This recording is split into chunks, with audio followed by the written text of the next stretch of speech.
So again, welcome to Teacher Performance Assignment Draft Feedback Guide. This is Tracy Vasquez and Katie Martin with the College of Education. Yes, thank you. And so again, the purpose of today's presentation is to share with you a bit more about a resource that we've created for faculty members, for those of you working with EdTPA students. And so today we'll be going over some frequently asked questions. We'll share with you the purpose of that feedback guide. We're going to walk you through an example of how you might use the guide in your courses, share with you the step-by-step guide that we've created so you can look back at that for future reference. And then we'll be talking a bit about grading and how you can use this in your course to provide the acceptable type of feedback to your EdTPA completers. So many of you, as part of our faculty cadre, have been facilitating these student teaching courses for a while, but we still do get a lot of frequently asked questions about EdTPA. So just a few reminders about who completes EdTPA. Remember, we're only looking for those teacher candidates from the states of Georgia, New York, and Wisconsin. So if they're student teaching in these courses and or they're planning on certifying in these courses, they do need to complete EdTPA during student teaching. That is a state requirement, and since it is a state requirement, it is also a GCU requirement for these teacher candidates. So remember, you can go to your roster and click on More Information, and then you will be able to see the states associated with the teacher candidates in your class. And if you see students from any one of these three states, you'll want to add them to that EdTPA discussion forum that you'll be using to communicate with these students throughout the course. So that leads us to our next question. How do you set up your course to accommodate these students? You want to make sure to post an EdTPA announcement in the main forum. And the reason for this is because there may be students who have a state listed as, say, Alabama, for example, but they may be planning on certifying in Georgia, so it's important we catch those ones. So by posting an EdTPA announcement, all students will be able to read that announcement, even if they are not added to the EdTPA discussion space. So we will be looking to make sure there is this general EdTPA announcement. We did send out an email to all of you a couple weeks ago, and we can also resend that email as well for a sample EdTPA announcement. But we basically just want a general EdTPA announcement to go out to all students in that main forum. Then you can also check your roster for students to add them to a separate EdTPA discussion space, and then you will want to post in the EdTPA discussion space at least once a week to make sure you're giving those students some guidance as to what they're supposed to be doing. And we do have those EdTPA discussion space starters in the discussion space tool. You can locate that in our faculty cadre group area in the Professional Learning Network. And I can show you where that is at the end of today's presentation. So again, where is the information for these students? We always want to refer these EdTPA students directly to the PLN because we are frequently updating EdTPA materials. And unfortunately, it has happened in the past where students are following materials from a wrong semester, and that can affect them negatively as they're putting together their portfolios. So always make sure that you're not saving any EdTPA documents on your computer, but that you're always referring students to the Professional Learning Network. There is a dedicated EdTPA group space within the Professional Learning Network. Another place that students can get the materials is directly in the EdTPA discussion space in LoudCloud, which you set up. So again, that EdTPA discussion space, it's like a CLC for those students, so they're able to communicate with you. You can provide them some instruction, and then those students can also collaborate with one another. So moving on to our next question, what do these students submit in LoudCloud? It's important that these students follow the assignment submissions according to the EdTPA modified submission schedule. And that modified submission schedule is posted in our Professional Learning Network, and it is updated from semester to semester. We made some minor changes for the fall semester, and we will be making some major changes for the spring semester. So make sure you're always referring students to the PLN for that EdTPA modified submission schedule. And what do faculty cadre do with these submissions? Well, first of all, you do want to review the submissions, make sure they are following the modified submission schedule, and make sure they are completing the items. Students shouldn't be allowed to submit a blank template. They should have to complete these templates, even if it's a draft completion. They should be at least demonstrating that they are progressing on what they're supposed to be working on. And then you can provide feedback in the form of guided questions.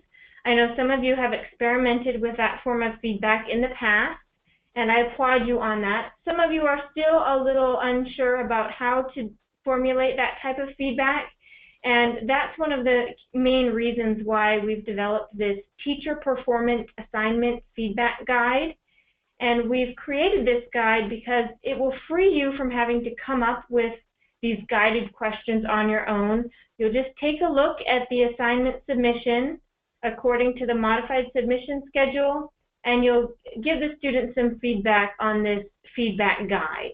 And that's mainly what today's session is going to be about. We're going to be providing you with some training on how to use this feedback guide, because although initially, yes, it is something new, but I think eventually you'll find it does ease some of the burden on how to best support these students. Are there any questions about these frequently asked questions before we move on? As a reminder, you can raise the hand icon next to your name or type in the questions box. I'm sure if it's a question you have, it is a question many others have as well. Okay, no questions yet. Alrighty, so as Tracy briefly went over, the purpose of this guide is to help you so that you are not having to come up with these guided questions yourself. You'll notice when we start to walk you through the example that for each of the expectations that students have for their EdTPA submission, we've provided questions. So if a student is not necessarily submitting what they should be, or if they're almost there, these will help you with guiding them towards their own self-reflection and helping them as they revise in this process. So you'll be using these descriptors that are on this feedback guide to provide the appropriate feedback and help guide the student in their revision process. And when we look at the guide, you'll notice that each criteria has 3 descriptors. Again, the language that we've chosen is informal and really encourages the student to reflect on their own work. And so the categories are look again, almost there, and on the right track. And we will show you a bit about how to use each one of those options when you're working with students. Okay, so I'm going to show you an example, but first let's take a look at this step-by-step guide that will lead you through step-by-step on how to follow this rubric.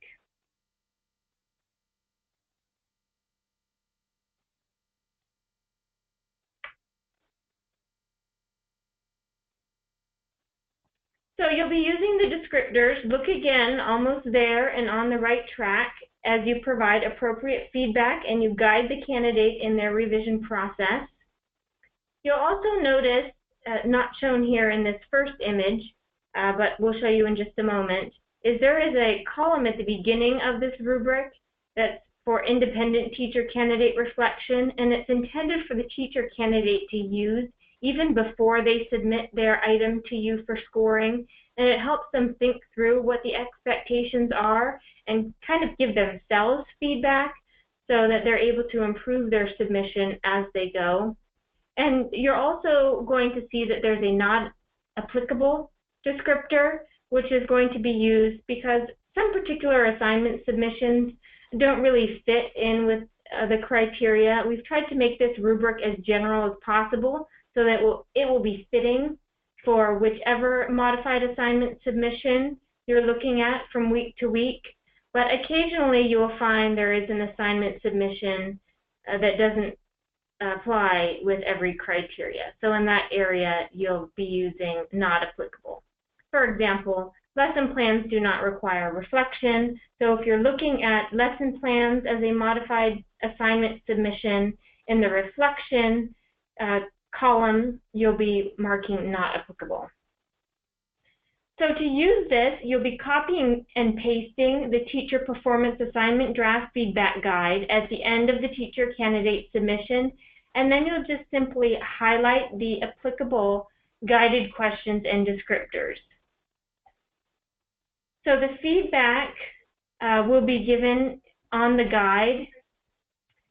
Now you have the numbered descriptors here. Look again, almost there and on the right track. So when you're highlighting what you want the student to draw attention to, it will fall under one of those categories, 1, 2, or 3. So even though you are using a numbered category, we still want to make sure you're assigning full points to the student as long as they are doing the right modified assignment submission and they are showing effort towards completion. So using this guide to evaluate a candidate's work, first you're going to examine the criteria. You'll look at the expectations for level 1, look again. And if the candidate submission draft does not meet the expectations of level 1, select one of the guided questions under level 1, look again, to provide as feedback. If the candidate submission draft does meet the expectations under level 1, you'll move to level 2, almost there, and select one of the guided questions underneath the category almost there. If the candidate submission draft does meet the criteria for level 3 on the right track, you'll be selecting one of the guided questions under level 3 on the right track to provide as feedback.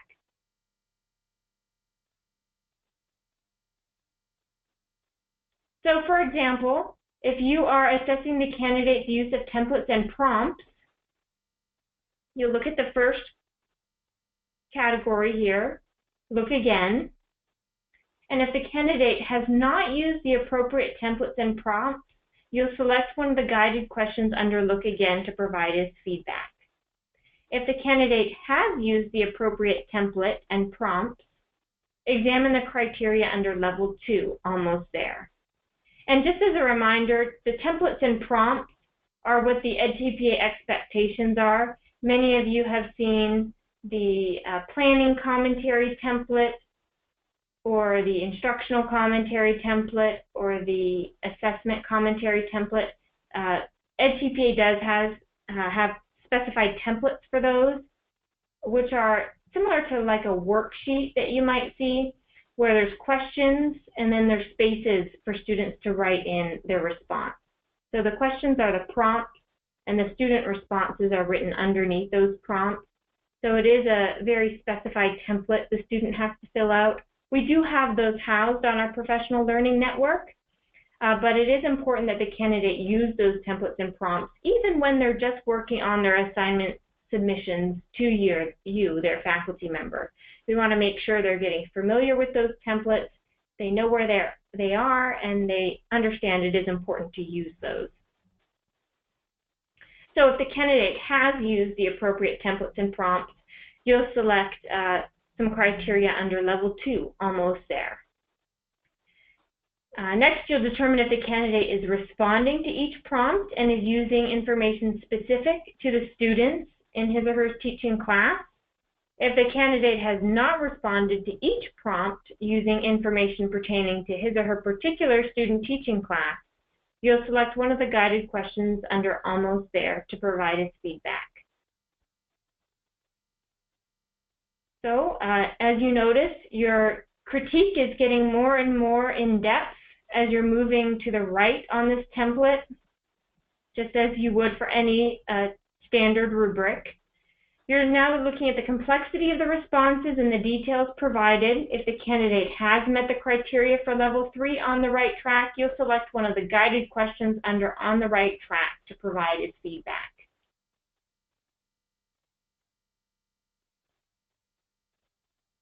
And we'll have that step-by-step guide posted for you in the faculty Cadre space on our professional learning network.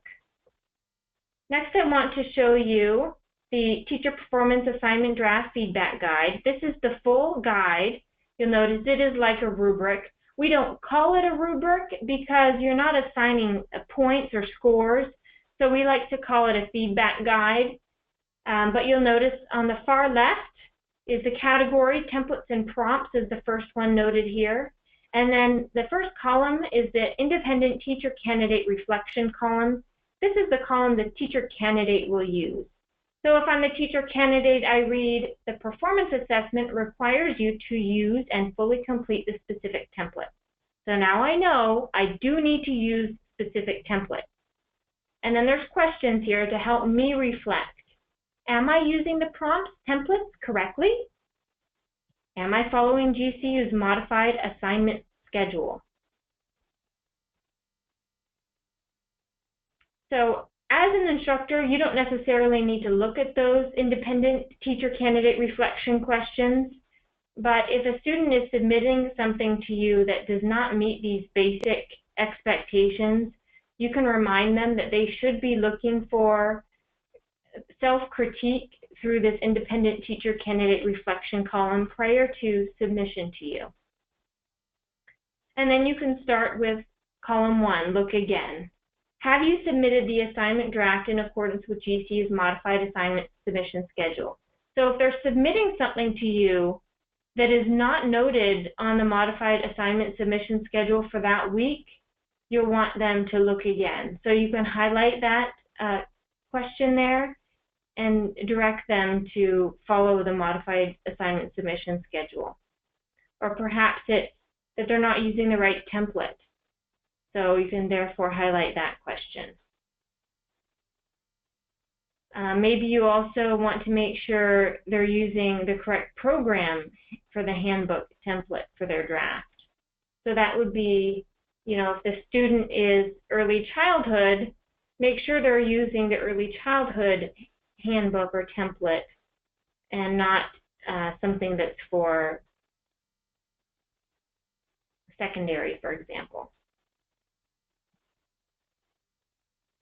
Okay, so let's take a look at an example here. This is an assessment summary that was submitted by one of our teacher candidates. So if I'm the instructor and this was submitted to me, I want to use the rubric to help evaluate this. So the first thing is I'm looking for is the templates and prompts. Now, the first thing I notice here is that this is not filled out on the appropriate template. It doesn't look like a worksheet. It doesn't have the EdTPA frames around it. That might not be something that's very familiar for you right now, but it will get more and more familiar the more you look at these. I can show you what the templates look like towards the end of today's presentation and just remind you that that's what we're looking for those templates. But that's the first thing I noticed, is that this student did not use the correct templates. And as far as response to the prompts, the student responses are going to be written in between these brackets. And I see that the student has responded to these prompts, but not all of the information is complete. This table here has not been completed.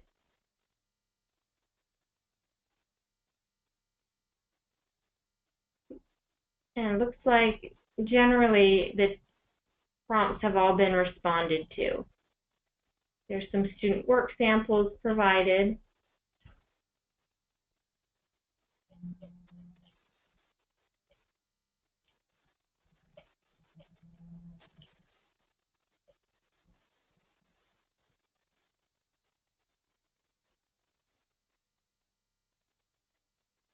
So looking at the Teacher Performance Assignment Draft Feedback Guide, I might give that student sample under Templates and Prompts. I might give that student under 3 on the right track, because it looks like the student did submit, the student did not use the correct template. So we would want to direct them to have you check to make sure you're using the correct template, if applicable, for this assignment draft. And I might also mark over here, can you expand your assignment draft for even more detail and specificity? Because even though the student did not use the correct template, they did give a pretty good response, a pretty good size response for each of the prompts. So as far as her responses, I think you can always improve those, and you should always be prompted to review those for improvements. But we definitely want to correct the student, understanding that they do need to use the correct template. And then if we're moving on to the area of reflection, we would have to closely read over the responses they've provided. But we may find that the student is not reflecting on what worked and what didn't work. They may just be speaking in general terms about what is good teaching practice, maybe what they learned in school about teaching. They may not be thinking about what specifically about these lessons was planned well. So if that's the case, then we would select under Look Again. Have you been able to think back on your teaching for these lessons on what worked in your teaching? Remember, EdTPA is looking for very specific evidence. Okay, then moving down to academic language.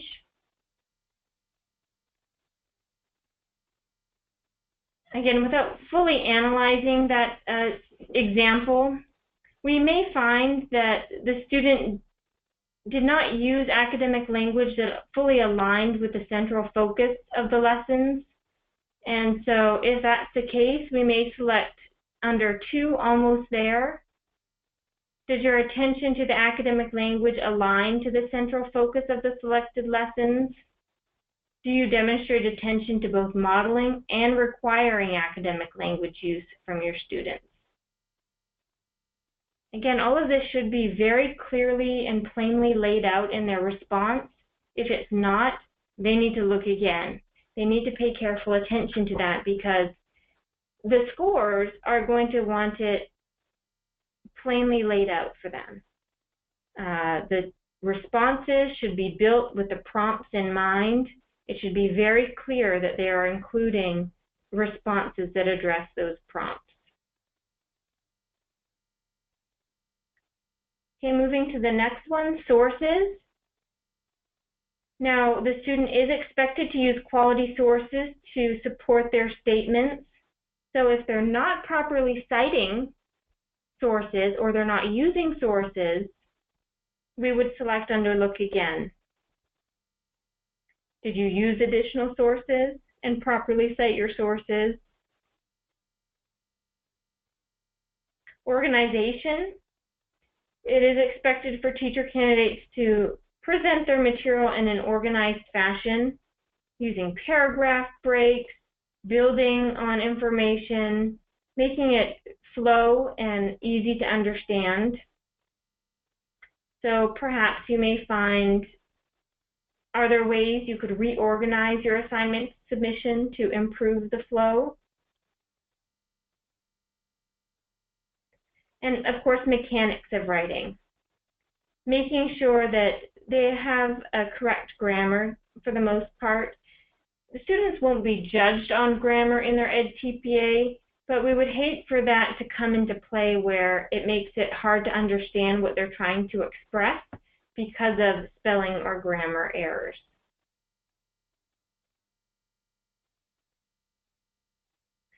So again, as you're using this EdTPA rubric, keep in mind we do have this step-by-step guide, and at least initially while you're getting used to using the feedback guide, I hope that you will find this step-by-step guide helpful. Always looking again at the first column, Look Again, and making sure they have the essentials down. Are they using the right template? Is the template completed? Are students really progressing towards this acceptable level? You'll find many students will also fall into that almost there category, where they have demonstrated they can complete the template, but they are missing some of the key aspects of what it's supposed to be addressing. And on the right track will be for those students where they really are showing that they have some good potential to completing this EdTPA properly, but we of course want to remind them that they do need to continue to reflect on their evidence pieces and continually improve them. The scoring process is rigorous, and we of course want our students to do the best that they can. Alrighty, so we want to talk a little bit about the grading process now that we know how to use this rubric. You'll be asking how to incorporate that into the grades for these students. So just a few FAQs about the grading process. If a candidate is not submitting EdTPA issues in their EdTPA submissions in their Loud Cloud class, make sure, as always, you submit an early alert. That way their advisors can contact them and remind them that they need to begin working on that process. In the same way, if the student is submitting their teacher work sample instead of their EdTPA work, go ahead and send that assignment back to them and remind them that they need to be completing EdTPA if they ever want to be certified in their state. It is an expectation that students in these states are working on EdTPA rather than the teacher work sample. So it's important that the sooner you catch them working on the TWS, the better, so that you can send them back and have them start working on the EdTPA components instead. How should I award points? While, as you know, the guide allows for feedback as number descriptors, you still are advised to provide full points to these students if they are submitting the appropriate modified assignment submissions related to EdTPA. At some point, we hope to be able to deduct points for the quality of the student's work, but right now we're still awarding full points as long as they are submitting and following that modified submission schedule. Okay, we have a question that just came in. Does the late policy apply for late EdTPA assignments, such as a 10% deduction per day late? Yes, you can certainly use your discretion on that, but if students are submitting items late, we do encourage you to use your discretion if you think a deduction should apply. What we don't want to happen is these students, plea for leniency, and then they get to the end of class and they haven't submitted anything. And that puts a difficult situation into place for you and for the student. So if students are, not following those deadlines, of course, apply some leniency, but, there may be times where deductions need to be used. So yes, I would encourage you to follow any other policies that you use in your classroom. Okay, someone says that I have done the deduction, but I also completed an early alert. That sounds perfect. Thank you so much, Janet, because yes, we don't want them to get behind, and we want to make sure they're getting help from all sides. So when you do that early alert, their advisor reaches out to them, provides some support. If necessary, we can get involved and provide some support from the college side. But yes, that sounds perfect. Do the deduction and then also do the early alert.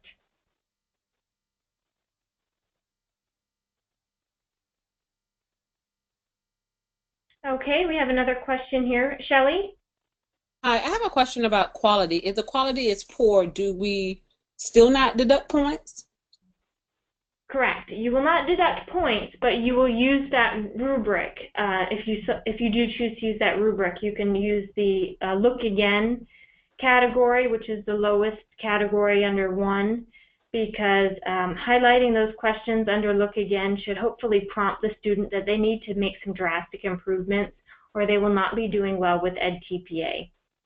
So thank you for bringing that up, because it does remind me we have also created a little bit of a training. It's not quite as in-depth as this, but we have a short video clip that instructs students on how to use the feedback that they may receive from their instructors, how to use those guided questions to help with self-reflection and continual improvement.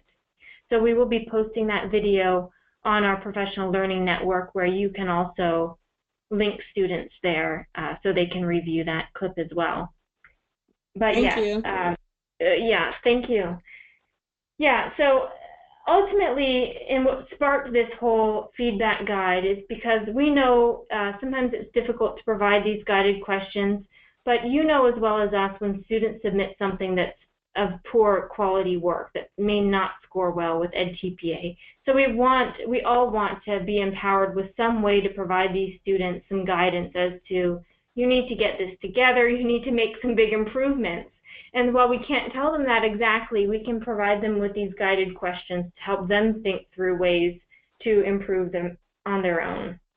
So we do want to remind you that this feedback guide is optional. We're not requiring use of it at this time, but we are encouraging it just because we think it will be easier for you to provide guidance to these students. That way you won't need to come up with your own guided questions, and you will make sure your students are on track towards completing EdTPA. So we know that EdTPA is very difficult for these students. I do sympathize with them, and the scoring process is very rigorous, especially for those New York students that are required to get those really upper echelon scores. So yeah, thank you for bringing that up, Shelley. We still can't take points off for the poor quality of work, but if they're not following the assignment draft, the modified assignment submission schedule, then you don't have to accept that. You can send that back to them and tell them to follow the schedule. And again, that modified submission schedule is posted on the PLN. I'll go ahead and take all of you over to the PLN now, because there's a few things I want to show you on here. So again, this is our professional learning network. And if you click on groups, and you will see the faculty cadre group space. If you click on resources there, you'll see there's resources for 15-week course, 8-week course, and EdTPA resources. So if you click on that EdTPA resources for student teaching, you'll see those are organized into 15-week and 8-week. So if you click on the 15-week and you're referred to these 2017-2018 documents, and then you will see the modified submission schedule. Students should be following that schedule for the fall semester. And then you will see the 15-week student teaching support for EdTPA completers. This document shows you what you can post each week in the EdTPA discussion forum to help keep those students on track. And then the EdTPA personal teacher candidate timeline to submission. This is a timeline that the teacher candidates will use to help keep track of their own progress. I also want to show you the EdTPA group space, because this is the group space that teacher candidates can use to get the handbook and templates for EdTPA. So they need to use this content specialization folder, and then they'll click into whatever content they have. So if they're elementary, they'll click on elementary, and then they'll use the 2017-2018 templates. And these are the templates that they should be using. So I'll show you what one looks like here, so you have an idea. You see how it says EdTPA in the upper left-hand corner? That's how we know it's an official EdTPA template. And you'll see the prompts are written here, the numbered prompts, and then there's brackets where the student is supposed to type into the brackets.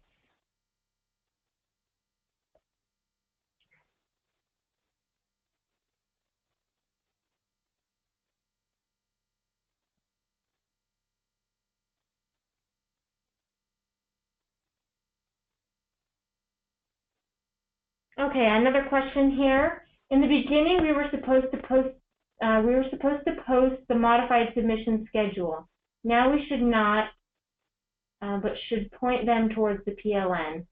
You can use the modified submission schedule in your course. Just make sure you have the correct modified submission schedule.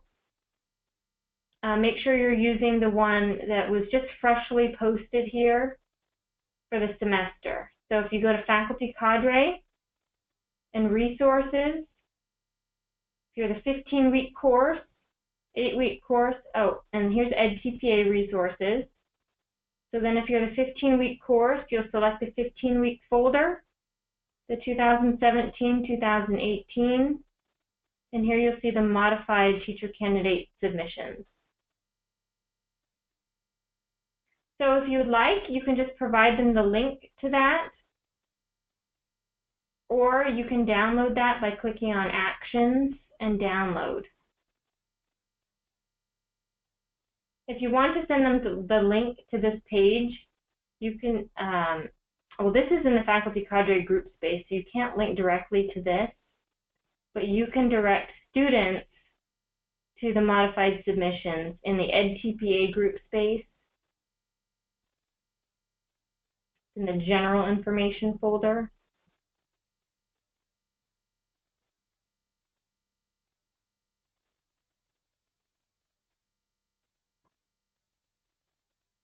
Not in there. Modified Loud Cloud submissions for EdTPA.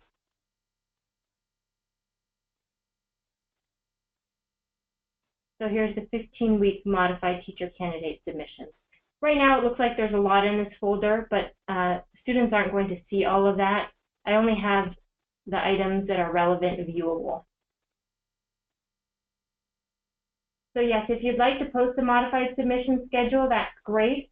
Just make sure you're doing the one for this semester. Another question, which form do those students with dual majors use for their EdTPA work? That's up to them. So you can accept the special ed or elementary ed forms from those dual majors. I tell them that it's up to them. They're only going to be submitting one EdTPA portfolio for their Pearson E portfolio for grading. Most dual majors do end up selecting special ed, not only because it's the second placement, but also because that's their passion and that's the area that they want to teach the next school year.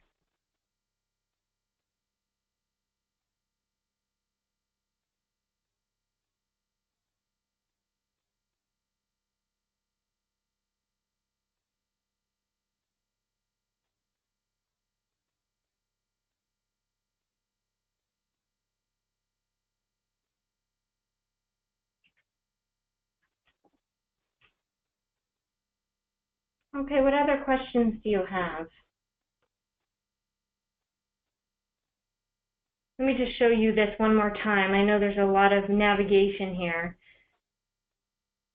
If you're looking for the modified submission schedule, you'll be clicking on Faculty Cadre, Resources, EdTPA resources for student teaching. And then if you're the 15-week course, you'll click on the 15-week folder, the 2017-2018 folder, and right here is the modified teacher candidate submissions. The next item down is a pretty helpful one too. I'll just show you what that looks like. It shows you for each module what you can post to the students in that EdTPA discussion group.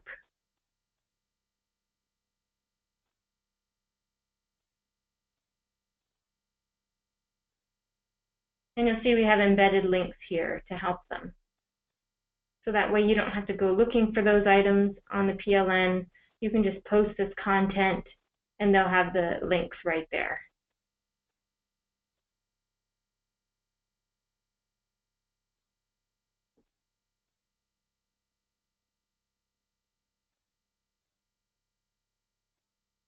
Okay, we have another question coming in.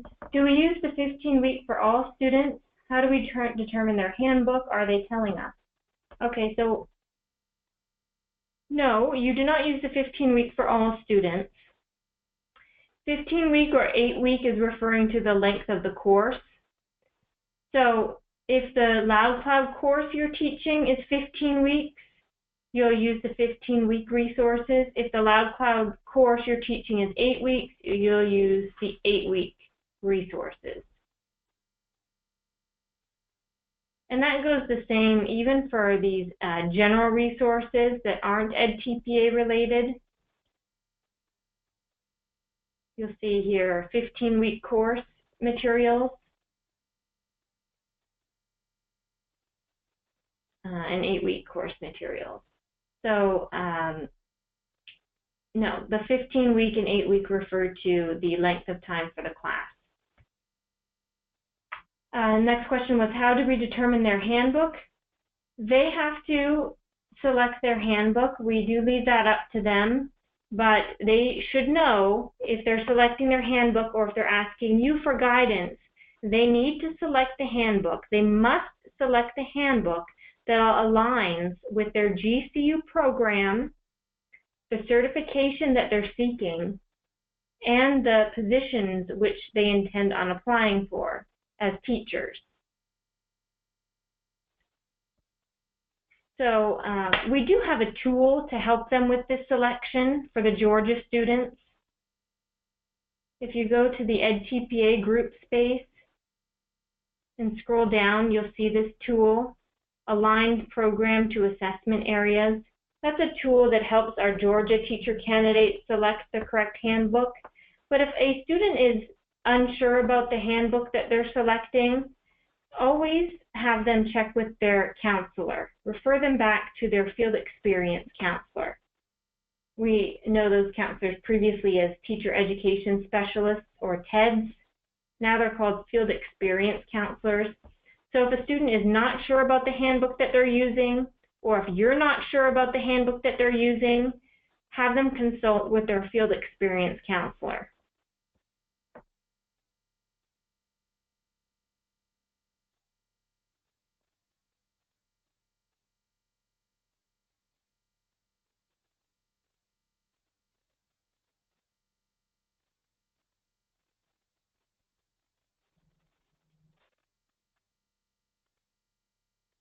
Okay, what other questions do you have?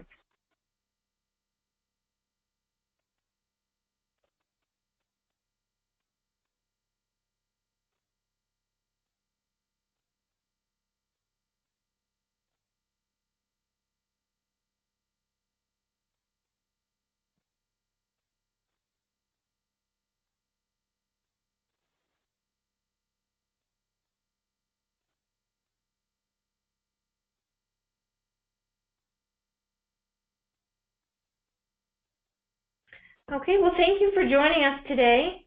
Again, this is Katie Martin and Tracy Vasquez in the Office of Clinical Practice. And we also are working with two of our faculty members, our clinical practice mentors. Dr. Sydney Weinberg and Dr. Lizette Pickens also help with EdTPA coaching and questions. So you may have heard from one of them in the past, or you may be reaching out to them in the future, but they do also help us with understanding those EdTPA expectations and how to best help our students.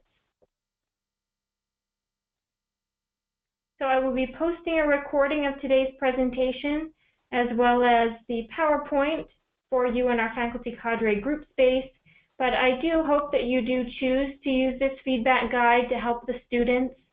You may find it a little difficult at first, and the students may also find it challenging at first, but I think overall it will be for the best, and overall it will help our students improve the quality of their EdTPA submissions and score higher on the assessment, which is our ultimate goal.